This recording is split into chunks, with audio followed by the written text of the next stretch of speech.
It's Australia Day, or it's Invasion Day. Depends how many of your friends are non-binary. Every year on January 26, Australians are split into 3 groups. Group 1, Invasion Day supporters. This is their favourite time of year because they get to scream into the faces of old white boomers over land rights, which, from the outside looking in, appears to be more about the housing economy than it does Indigenous issues. You old white people are hoarding homes that are meant for me. I mean, stole the land from Aboriginal people. Because of you, I'll never afford a home. I mean, they're suffering from systemic racism or whatever. I don't know, I'm so stressed about my future. Group 1 has a legitimate complaint, but 0 solutions. They believe, perhaps rightly, that it is wrong to celebrate Captain Cook landing in a country that was not yet called Australia, claiming it for the British Empire, and then immediately classifying the Indigenous locals as flora and fauna, and then beginning what he would call, I suppose, gardening. However, despite their legitimate gripe with the actual date of Australia Day, if you suggest to Group 1 the idea of moving the celebration to a more acceptable date like the Federation of Australia or May 8 because it sounds funny, you will be met with accusations of racism and thousands of front fringe women with their fists raised in the air, partly to show solidarity, but mostly to show off their hairy armpits. Great job, ladies. What's that smell?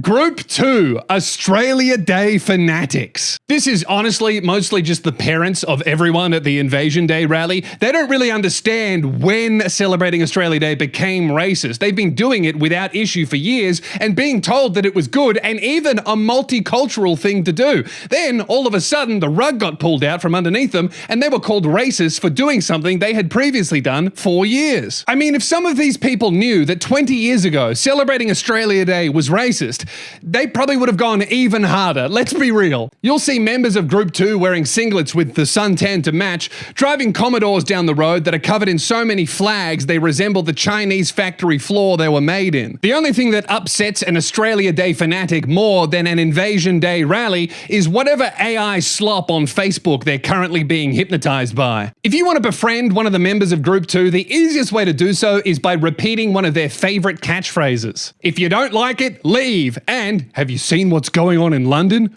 Where next? If you ask members of Group 2 why they don't want to change the date, they'll say it's because the wokies would still be upset, which is true. But if you ask them why they like celebrating on Jan 26, they'll tell you it's because they like making the wokies upset. And finally, Group 3, the biggest group, normal people. Group 3 isn't fussed about the specific date of Australia Day, they just really like public holidays. If you ask them if Jan 26 should be changed to a national day of mourning, they would say yes, but only if it remains a public holiday so they get a full day off work to contemplate their colonial guilt, and then they get another day off work to celebrate the new Australia Day. While the rest of the country is carefully crafting paragraphs to justify why they are or are not celebrating Australia Day or Invasion Day, Group 3 has figured out the best way to navigate this complex social issue is to just invite a bunch of friends around to sit at a glass table outdoors, buy a slab, and switch their stories to close friends for the day. You can't call me woke or a racist if you don't know if I'm celebrating or protesting today. Now, you might be wondering, what group am I in? Well, I think we don't deserve an Australia Day until we become a real country and get the British flag off ours. Let's get some nuts. Whatever day we do that, we can celebrate with a full week off. We can spend half the week in mourning, half the week celebrating, and the full week getting paid double time. Penalty rates, baby. A public holiday week. Let's go. I'm Lewis Spears. Have fun fighting in the comments section. I'll be getting sunburn in the outdoor pool. Like and follow. Talk tomorrow.